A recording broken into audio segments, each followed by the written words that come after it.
Hello and welcome to episode 5 of Random Topics with Jack, where we explore the intriguing and sometimes controversial topics that shape our understanding of the world. I'm your host Jack, and today we're diving into the history and science of our favourite alcoholic drinks. From the stone jugs of the Neolithic Age, all the way to modern cocktails and mocktails. We'll dive into wine, whisky, drinking culture, and I'll share some fun facts and some cocktail recipes towards the end. So whether you're taking communion at church, enjoying a nice rioja with your steak, or just getting pants drunk in Finland, alcohol plays a part in most people's lives at some point. But how did it become ingrained into our societies and beliefs? And where did it all start? The history of alcoholic beverages has a fascinating journey that spans thousands of years, reflecting the evolution of human culture, agriculture, and technology. We will have a quick, detailed overview of key developments from prehistory all the way to modern times. So the earliest evidence of fermented beverages comes from ancient China, around about 7,000 to 6,600 BC, where residues of rice, honey, and fruit were found in pottery jars. That suggests that the practice of fermentation began in prehistory. Around about 4000 BC in Mesopotamia, the Sumerians began brewing beer, which was a staple in their diet. They even had a goddess of brewing, Ninkasi, and a hymn dedicated to her that included a recipe for beer. Around about 3000 BC, the Egyptians produced beer and wine, which was integral to their culture and religious practices. Beer was consumed daily, and wine was often reserved for the elite. Around about 2000 BC, the Chinese developed a variety of alcoholic beverages, including jiu, made from fermented grains. This marked the beginning of a long tradition of brewing in China. In about 1500 BC, the Phoenicians began to trade wine across the Mediterranean, spreading viticulture and winemaking techniques to various regions, including Greece and Italy. Around 500 BC, the Greeks refined winemaking techniques and established vineyards. Wines became a central part of Greek culture, and festivals like the Dionysia, celebrating the god of wine, Dionysus. Around 200 BC, the Romans adopted and expanded upon Greek winemaking practices. They developed extensive vineyards and introduced innovations such as barrel aging and the use of cork. Between the 5th and the 15th century, during the Middle Ages, monasteries became centres of brewing and winemaking in Europe. Monks produced beer and wine for both religious ceremonies and sustenance. Around 800 AD, the Carolingian Empire saw the establishment of laws regulating the production and sale of beer, indicating its importance in society. During the 16th century, the introduction of distillation techniques led to the production of spirits such as whisky and gin. This marked a significant shift in the types of alcoholic beverages available. During the 17th century, the popularity of gin surged in England, leading to the gin craze. This period saw a dramatic increase of gin consumption, resulting in social issues and government regulation. In the 18th and 19th centuries, the Industrial Revolution brought advancements in brewing technology, including the use of steam power and refrigeration. This allowed for mass production and distribution of beer. In the 1860s, the invention of the saccharometer and other scientific tools improved the understanding of fermentation, leading to higher quality and consistency in beer production. The Prohibition era between 1920 and 1933 in the US, the 18th Amendment prohibited the manufacture, sale and transportation of alcoholic beverages. This led to the rise of illegal speakeasies and organised crime. With the repeal of Prohibition in 1933, it marked a resurgence in the alcohol industry, with breweries and distilleries reopening and new brands emerging. In the late 20th century, the craft beer movement began in the 1970s, emphasising small-scale production and unique flavours. This movement has continued to grow, with thousands of craft breweries now operating worldwide. In the 21st century, the rise of artisan distilleries has led to renewed interest in spirits, with a focus on quality ingredients and traditional methods. Additionally, the global market for alcohol beverages has expanded, with international brands gaining popularity. But During the 2020s, the impact of the COVID-19 pandemic led to changes in consumption patterns, with a significant increase in online sales and home delivery of alcoholic beverages. And with all that covered, let's have a wee look at how alcohol is made. We'll start off with wine, which is made through a process called fermentation, and it is the fundamental process in wine production, where yeast converts sugars found in the grape juice into alcohol and carbon dioxide. This process begins with the harvest of ripe grapes, which are then crushed to release their juice. The juice is then placed in fermentation vessels where natural or added yeasts begin to work. Depending on the type of wine being produced, red, white or rosé, the grape skins may or may not be included during fermentation. During this stage, the temperature is carefully monitored. Warmer temperatures enhance extraction of flavours and tannins from the skins, while cooler temperatures help preserve acidity and fruity aromas. The fermentation process can take anywhere from a few days to several weeks. After fermentation is complete, the wine is typically racked to separate it from the yeast sediment, and then aged in barrels or tanks to develop its flavours before bottling. Next, we'll be looking at the brewing process, which is a complex combination of several stages that transform malted grains into beer. It begins with malting, where grains, often barley, are soaked in water and allowed to germinate. Then dried in a kiln. This process develops enzymes that convert starches into fermentable sugars. The malted grains are then crushed and mixed with hot water in a process called mashing, which activates the enzymes, creating a sweet liquid known as wort. The wort is then boiled and hops are added for bitterness, flavour and aroma. After boiling, the wort is cooled and transferred into fermentation tanks, where yeast is added. The yeast ferments the sugars in the wort, producing alcohol and carbon dioxide. Depending on the type of beer being brewed, this fermentation can take a few days to several weeks, much like wine. Finally, the beer undergoes conditioning and is filtered before being packaged for consumption. The next one we'll look at is distillation, which is a key process in the production of Scotch whisky, which involves heating a fermented mash to separate alcohol from water and other components. The process begins with mashing malted barley, which is mixed with hot water to extract fermentable sugars. Yeast is then added, initiating fermentation. Once this fermentation is complete, the resulting wash, a low-alcohol liquid, is distilled in copper pot stills. The wash is heated, causing alcohol and volatile compounds to vaporise. These vapours are captured and condensed back into liquid form. The distillation typically occurs twice. The first distillation produces low wines, which are then distilled again to create new make spirit. That is approximately 60 to 70% ABV, which is alcohol by volume.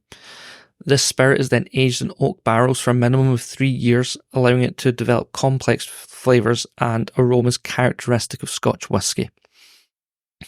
The next one we'll look at is filtration, which is a critical step in vodka production, aimed at achieving high level of purity and a smooth mouthfeel. The process begins with fermentation of grains or potatoes to create a low alcohol wash. After fermentation, the wash is distilled multiple times, often in column stills, to increase the alcohol concentration and remove impurities. The distilled spirit, which can still be quite harsh, undergoes filtration to refine its flavour and texture. This may involve passing the spirit through charcoal or other filtering agents that absorb undesirable flavours and compounds. Some premium vodkas undergo additional filtration steps, sometimes including freezing filtration to enhance clarity and smoothness. The result is a neutral spirit with a clean taste, making vodka a versatile base for a variety of cocktails. So in addition to fermentation, brewing, distillation and filtration, there are other methods used in alcohol production. For example, aging is crucial for spirits like rum or tequila, where alcohol is matured in barrels to develop unique flavours. Carbonation is another method, particularly for sparkling wines and certain beers, where carbon dioxide is intentionally introduced to create bubbles. Infusion is also common in the production of flavoured spirits like gin, where botanicals are steeped in the spirit to impart distinct flavours. Other alcoholic beverages like liqueurs utilise a combination of these techniques, often incorporating fruits, herbs and spices for added complexity. Each of these methods contributes to the diverse world of alcoholic beverages available today. So we'll have a wee dive into a history of a couple of different forms of alcohol. The first one we're going to look at is wine. So the development of wine-making techniques has evolved over thousands of years, beginning in ancient civilizations. Early winemakers utilised simple methods, such as crushing grapes by foot and allowing natural fermentation to occur in clay vessels. As knowledge of the fermentation process grew, techniques became more sophisticated. The introduction of controlled fermentation, where specific yeast strains were utilised, allowed winemakers to better manage the fermentation process and enhance the wine's flavour profile. Advancements in technology, such as temperature control during fermentation, the use of stainless steel tanks, and the implementation of modern pressing techniques have further refined this process. The use of oak barrels for aging became popular as it imparted additional flavours and tannins to the wine. Today, winemakers continue to innovate, incorporating scientific advancements in sustainable practices, such as organic viticulture and precision viticulture, to produce high-quality wines that reflect their terroir. Throughout history, several significant milestones have shaped the world of wine. One of the earliest documented instances of viticulture dates back to 6000 BC in the region of present-day Georgia, where archaeological evidence suggests the production of wine in clay vessels.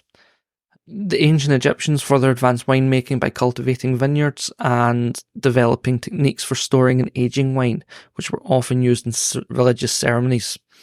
The Greeks around 500 BC introduced wine to Europe, and their influence can be seen in the establishment of wine regions and the spread of viticulture practices. The Roman Empire played a crucial role in expanding the wine production across its territories, leading to the establishment of renowned wine regions such as the Bordeaux and Burgundy in France. The invention of the cork in the 17th century revolutionised wine storage, allowing for longer aging periods, and finally in the 19th century, we saw the emergence of scientific approaches to winemaking, with the identification of yeast and its role in fermentation by Louis Pasteur, further advancing the quality and consistency of wines produced worldwide. So climate and geography are pivotal in shaping the flavour profiles of wine, as they directly affect grape growth and ripening. The climate of a region encompassing temperature, rainfall and sunlight determines the types of grapes that can be cultivated and the characteristics they develop.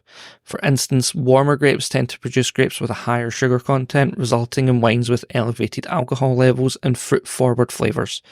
Conversely, cooler climates often yield grapes with higher acidity and lower sugar, leading to a more restrained and nuanced wine. Geography, including factors such as the elevation, slope and proximities of bodies of water, also play a critical role. For example, vineyards located on hillsides may benefit from better drainage and increased sunlight exposure, while those near lakes or rivers can experience moderated temperatures extending the growing season. The concept of terroir encapsulates these elements, highlighting how the interplay of soil composition, climate and local practices contributes to the unique characteristics of wines produced in each region. There are two terms within wine, Old World and New World, which refer to two distinct categories of wine-producing regions, each with its unique characteristics influenced by climate, geography and winemaking traditions. Old World wines originate from traditional European countries such as France, Italy and Spain, where winemaking has a long history and is governed by strict regulations. These regions emphasise the concept of terroir, with a focus on expressing the characteristics of the land and environment in which the grapes are grown. As a result, old wines tend to be more restrained and complex, often showing subtle flavours and higher acidity. In contrast, New World wines from countries like the US, Australia and South Africa, where winemaking practices are often more experimental and innovative, New World regions typically enjoy warmer climates which lead to riper fruit flavours, higher alcohol levels and bolder styles of wine. This distinction is crucial in understanding how climate and geography influences wine flavours, as it sets the stage for the diverse profiles found in renowned wine regions around the world. Several prominent wine regions exemplify this whole idea of terroir within their wine flavours. Bordeaux, located in the southwest of France, is known for its diverse microclimates and soil types, which support a range of grape varieties. The region's maritime climate, with its warm summers and mild winters, is ideal for growing Bordeaux's signature varietals, such as Cabernet Sauvignon and Merlot. The resulting wines are often characterised by their rich fruit flavours, structured tannins, and aging potential. In contrast, Napa Valley in California boasts a Mediterranean climate with warm days and cool nights, promoting the ripening of grapes while preserving acidity. This climate allows for the production of bold, fruit-driven wines, particularly Cabernet Sauvignon and Chardonnay, known for their intense flavours and smooth textures. Meanwhile, Tuscany in Italy, with its rolling hills and diverse soils, benefits from a warm, dry climate that's perfect for Sangiovese grapes. The wines from this region, particularly Chianti, are celebrated for their bright acidity, savoury notes, and complex aromas, reflecting the unique terroir of Tuscany. Each of these regions showcases how local climatic and geographical factors contribute to the distinct characteristics of their wines, making them globally renowned. And now we're going to move on to the next alcohol we will look at a bit more in depth, and that is whisky. So the origins of whisky production can be traced back to the early Middle Ages, with the first documented evidence appearing in Ireland and Scotland. The process of distillation, derived from the Latin word distillare, meaning to drop down, was likely introduced by monks who sought to produce medicinal spirits. By the 15th century, whisky began to emerge as a distinct alcoholic beverage, with the first written record referring to usage beta. I apologise if my pronunciation is wrong there, but it's the Gaelic term for water of life. Over the centuries, whisky production evolved significantly with the introduction of pot stills, which enabled distillation of alcohol at higher proofs. The 18th century marked a pivotal moment in the whisky history, as the Industrial Revolution introduced advancements in technology such as continuous stills, which increased production efficiency, the establishment of legal distilleries, and the development of blended whisky in the 19th century further propelled whisky's popularity, leading to its international acclaim and the diverse varieties we enjoy today, including Scotch, Irish, and American whiskies. So throughout whisky's rich history, several key figures and events have shaped its development and its popularity. One notable figure is Johnnie Walker, who founded his eponymous brand in the early 19th century. His innovative approach to blending whiskies and marketing them as premium products revolutionised the industry, making whisky accessible to a broader audience. Another significant event was the Whiskey Rebellion in the 1790s in the United States, which arose in response to a federal excise tax on whisky production, highlighting the drink's cultural and economic importance. In Scotland, the establishment of the Scotch Whisky Association in 1912 helped protect the integrity of Scotch whisky and promote its heritage. And additionally, while we will delve deeper into the life of Masataka Taketsuru, a pivotal figure in the rise of Japanese whisky, its essential technology has contributions briefly here. Taketsuru's journey from Scotland to Japan in the early 20th century laid the foundation for Japan's whisky industry, transforming it into a global contender. These figures and events illustrate how whisky has evolved from a local craft to a beloved spirit enjoyed worldwide. So, like I said, we're going to look at Taketsuru shortly, and Japanese whisky in particular, but we're going to have a look at regional differences in whisky from 4 different countries: Scotland, Ireland, America, and Canada. So first off is Scotch whisky, which is produced in Scotland and is known for its distinct flavours and production methods. Made from malted barley, Scotch must be aged for a minimum of 3 years in oak barrels. There are 2 main types of Scotch: single malt, which is made from 100% malted barley at a single distillery, and blended Scotch, which combines malt and grain whiskies from various distilleries. Scotch whisky often features a smoky flavour profile, particularly those produced in regions like Islay, where peat is used during the malting process, imparting earthy and robust notes to the spirit. Irish whisky stands out for its smoother and lighter taste. Typically achieved through triple distillation, it can be made from a combination of malted and unmalted barley, which contributes to its unique character. Like Scotch, Irish whisky must also be aged for a minimum of 3 years in wooden casks, but the use of pot stills during distillation results in a creamier mouthfeel. The absence of peat in many Irish whiskies leads to a more delicate flavour profile, making it a favourite for those seeking a gentle introduction to whisky. American whisky accompanies various styles, with bourbon being one of the most popular. Bourbon must contain at least 51% corn and is aged in new charred oak barrels, which lends it a rich, sweet flavour profile. The aging process can last anywhere from a few years to several decades, resulting in complex flavours with notes of vanilla, caramel, and oak. Other styles of American whisky include rye whisky, which must contain at least 51% rye grain, offering a spicier and more robust flavour compared to bourbon. The diversity of grains and aging techniques in American whisky production leads to a wide range of flavour profiles. Canadian whisky is known for its smoothness and is often a blend that can include various grains such as corn, rye, and barley. Typically aged for a minimum of 3 years, Canadian whisky tends to be lighter and less intense than its American counterpart. It is often characterised by a balance of sweetness and spice, making it versatile for sipping neat or using in cocktails. The production methods in Canada often reflect both British and American influences, resulting in a unique style that appeals to a broad audience. The unique characteristics of each type of whisky can be largely attributed to local ingredients and regional traditions that have developed over centuries. For instance, the use of peat in Scotch whisky production is a traditional practice that imparts a distinctive earthy and smoky flavour, reflecting the natural resources available in Scotland's landscape. In Ireland, the tradition of using unmalted barley contributes to the smoothness of Irish whisky, a style that's been embraced for generations. American whisky production, especially bourbon, emphasises the use of corn, which is abundant in the US, leading to its characteristic sweetness. The aging process in charred oak barrels is also a hallmark of American whisky, contributing to its rich flavour profile.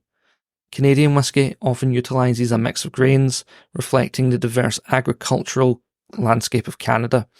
The country's whisky traditions focus on smoother, lighter spirits, which can be attributed to the influence of both British and American distilling practices. Overall, the interplay of local ingredients and cultural traditions not only defines the flavour profiles of different whiskies, but also celebrates the heritage and craftsmanship inherent in their production. So now we'll have a wee look at Japanese whisky and the man behind it all, Masataka Taketsuru, who is hailed as the father of Japanese whisky, playing a crucial role in shaping the industry and elevating Japan's status on the global whisky stage. Born in 1894 in Yoichi, Hokkaido, he was inspired by the art of whisky production during his formative years. His journey would not only transform his life, but also the future of Japanese whisky. He grew up in a family of sake brewers. Masataka developed a deep appreciation for the fermentation and craftsmanship. This foundation set the stage for his ambitions beyond sake, as he became increasingly fascinated with the complexities of whisky. His unique upbringing in a sake-focused environment provided him with valuable insights into the principles of distillation. In 1918, Taketsuru made the bold decision to travel to Scotland to study whisky making, enrolling at the University of Glasgow, where he immersed himself in the rich traditions and techniques of whisky production. His experience at various distilleries allowed him to learn from seasoned craftsmen, enhancing his understanding of the art form.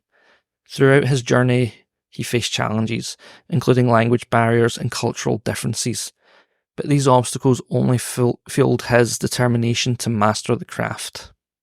After completing his studies, Taketsuru returned to Japan, bringing with him a wealth of knowledge and a vision for the future of Japanese whisky.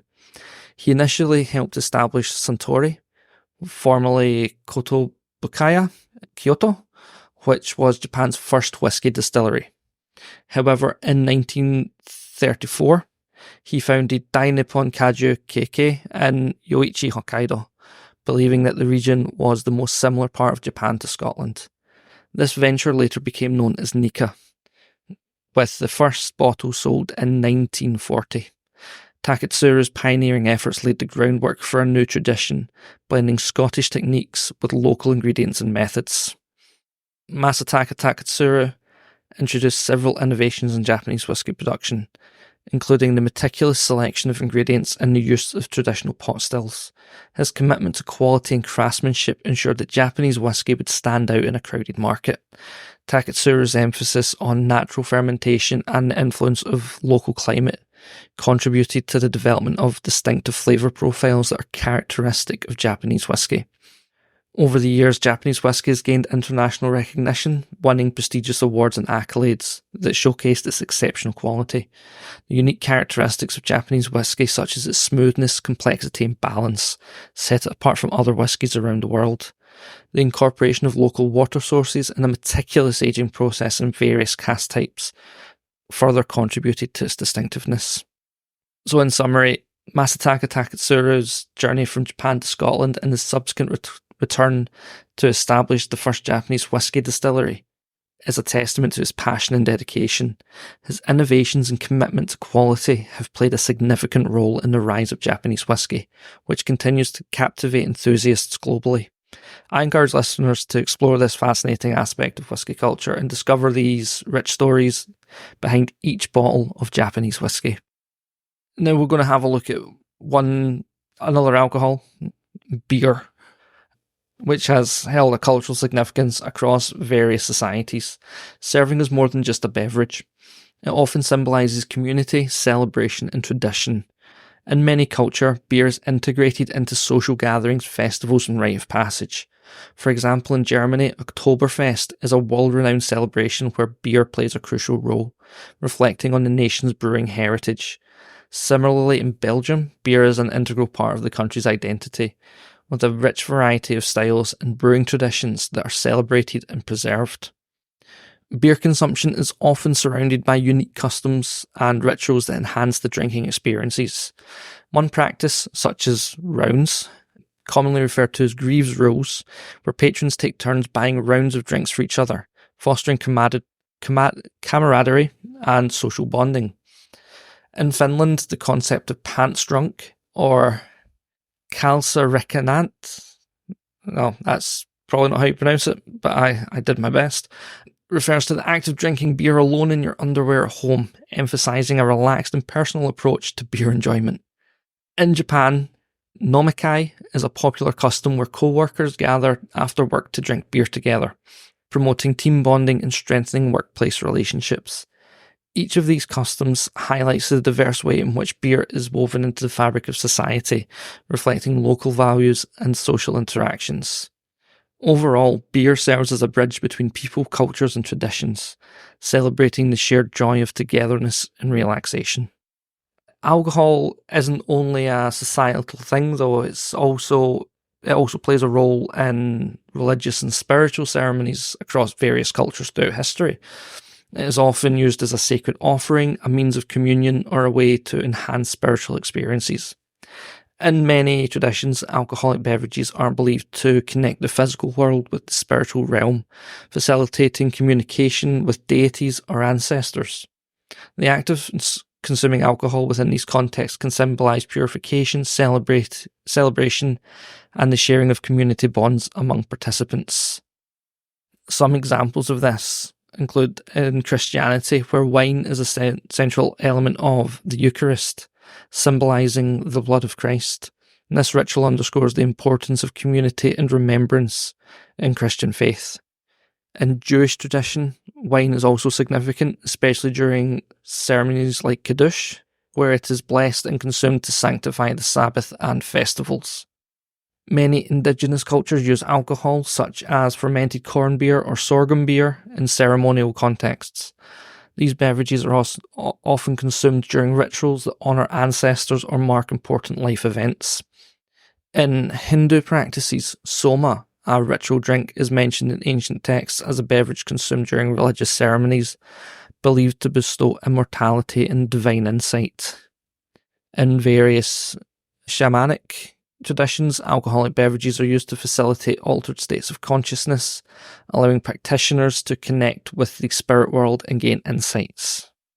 However, not all faiths incorporate alcohol into their practices. The prohibition of alcohol in Islam is a significant example of this, rooted in the teachings of the Quran and the Hadith. The Quran explicitly forbids intoxicants, stating that they are harmful and lead to sinful behaviour. The Quran mentions that while there may be some benefits in intoxicants, their harm outweighs the good. The final revelation on the matter, also in the Quran, categorically advises believers to avoid intoxicants and gambling, referring to them as abominations of Satan's handiwork. This prohibition is observed by many Muslims who believe that abstaining from alcohol is a means of maintaining spiritual purity and self-discipline. This ban of alcohol in Islam has profound cultural and social implications across Muslim-majority societies, as it shapes social norms and influences various aspects of daily life, including social gatherings. Alcohol-free social events are the norm, encouraging alternative forms of celebration and bonding, such as tea or coffee gatherings. The absence of alcohol has led to the creation of non-alcoholic beverages, such as Kamar al-Din, which is a form of apricot juice, and Jalab, which is a date and raisin drink, which are popular in social settings and celebrations and are used as a alternative for alcohol within culinary traditions. In many Muslim countries, the prohibition of alcohol affects hospitality and tourism sectors, influencing the types of establishments that thrive, focusing on non-alcoholic offerings. The ban also fosters a sense of identity and community among Muslims, reinforcing shared values and beliefs that transcend cultural and national boundaries. In sports, where champagne is traditionally used to celebrate victories, such as the Formula One podium ceremony, these Muslim countries often substitute sparkling rosewater to honour cultural and religious values, while still celebrating the achievements. Overall, the Islamic ban on alcohol reflects a deep spiritual conviction while shaping cultural practices and social interactions, emphasising the importance of moderation and mindfulness in daily life. However, not all Muslims see it this way. The Alevi Muslims in Turkey hold distinct beliefs and practices regarding alcohol consumption that differ significantly from mainstream Islamic views, in contrast to the traditional prohibition of alcohol found in the Sunni and Shia Islam. Alevi Muslims often have a more liberal perspective. For many within this community, alcohol, particularly raki, which is a traditional Turkish anise-flavoured spirit, is accepted and may even play a role in ceremonial contexts, such as during gatherings and special occasions. Drinking is generally viewed as a part of social life, and communal meals often feature alcohol as a means of fostering connection and celebration among family and friends. The differences in beliefs regarding alcohol consumption stem from various interpretations of religious texts. Alevi Muslims adopt a more flexible interpretation of the Quranic prohibitions of alcohol, allowing for its use in moderation. This cultural integration reflects their unique identity, where traditional practices blend with personal beliefs. The Alevi community values social interaction and cultural heritage, leading many to embrace alcohol as a way to enhance social bonds and create a sense of community. This nuanced approach illustrates the diversity within Islamic beliefs and practices concerning alcohol, particularly among different sects such as the Alevi Muslims. And that's nearly us for this episode. But before we go, here are some fun facts and some cocktails for you to try if drinking is your thing. If not, there are non-alcoholic versions of most of the alcohols, or by using some fruit juices or syrups, you can turn them into mocktails. But before we give you some cocktails, did you know that the Moscow Mule was originally served in a copper mug to keep the drink cold? This classic cocktail made with vodka, ginger beer and lime juice became popular in the 1940s. Another fun fact is that the piña colada was declared the national drink of Puerto Rico in 1978. This creamy concoction of rum, coconut cream and pineapple juice embodies the island's tropical vibe. Additionally, absinthe, known as the Green Fairy, was banned in the early 20th century due to its association with hallucinogenic effects, but has made its comeback in the recent years. Finally, the term cocktail is believed to have originated from a horse's tail. It was a way to describe a mixed drink served in a fancy glass, much like the elaborate tails of certain horses. In the realm of cocktails, Bucks Fizz and Mimosa are both popular brunch drinks made with champagne and orange juice, with Bucks Fizz having a higher proportion of champagne and mimosas having more orange juice. However, generally they're both interchangeable terms. The Cojito is a delightful twist on the classic mojito, swapping traditional mint for coconut, providing a tropical flair. And additionally, the Margarita, which is made with tequila, triple sec, and lime juice, can also be created with vodka for a unique experience called a kamikaze. So there are some interesting cocktails out there. One of them is the Corpse Reviver 2, which originated in the Savoy. It's a classic cocktail that dates back to the early 20th century and was originally intended as a hangover remedy. This invigorating drink combines gin, Cointreau, Lillet Blanc, fresh lemon, and a dash of absinthe, which gives it a refreshing aromatic quality. The name hints at its ability to revive those who might be feeling a bit worse for wear. Grog has a rich history that dates back to the British Navy in the 18th century. Sailors were given a daily ration of rum, which they often mixed with water, lemon juice, and sugar to mask the harsh taste of the alcohol. This simple yet effective combination became known as grog and is still enjoyed today, often made with various rums and flavours to suit different palates. The Espresso Martini is a modern cocktail that combines the bold flavours of espresso coffee with the smoothness of vodka. Created in the 1980s by bartender Dick Bradsell in London, the drink was inspired by a customer who asked for something that would wake her up and then screw her up. The result is a delightful blend of vodka, coffee liqueur, fresh espresso with a simple syrup, making it a perfect after-dinner drink. The Dark and Stormy is a cocktail that originated in Bermuda and is traditionally made with dark rum and ginger beer. The drink's name comes from its stormy appearance, with the dark rum floating on top of the ginger beer. This refreshing beverage is often enjoyed on warm days and is a popular choice for those who appreciate a little bit of spice. The Paloma is a beloved Mexican cocktail that features tequila and grapefruit soda, and is often considered one of Mexico's most popular drinks, particularly in warmer climates. Simple to make, the Paloma combines tequila, grapefruit juice, lime juice and soda water, resulting in a bright, refreshing drink perfect for any occasion. And for those who don't drink, like I did say earlier, non-alcoholic versions of most of the spirits are available to turn these into mocktails. Some recommendations for the Mimosa / Bucks Fizz is using apple juice as a replacement for the champagne, and for the Corpse Reviver 2, replace the Lillet Blanc with sparkling or tonic water. So yeah, in this episode we've delved into the captivating world of alcohol, focusing on its production, cultural significance and some unique cocktails. We started with the fascinating timeline of alcohol. We covered the techniques and variances that followed the life of Masataka Taketsuru, the father of Japanese whiskey, who's dedicated to craftsmanship and traditional methods revolutionised the industry. We also looked at the use of alcohol in cultural and spiritual contexts, and we had some fun trivia, and I shared some cocktails with you. So yes, thank you for tuning into this episode. I definitely hope you've enjoyed the exploration of the fascinating world of alcohol, its history and its production, and some unique cocktails that can bring people together. Be sure to join us for our next episode, where we'll be embarking on a 2-part journey into the realm of computers. We will kick things off by diving into the evolution of the personal computer and uncover how technology has transformed our lives. But until then, remember, keep questioning and exploring.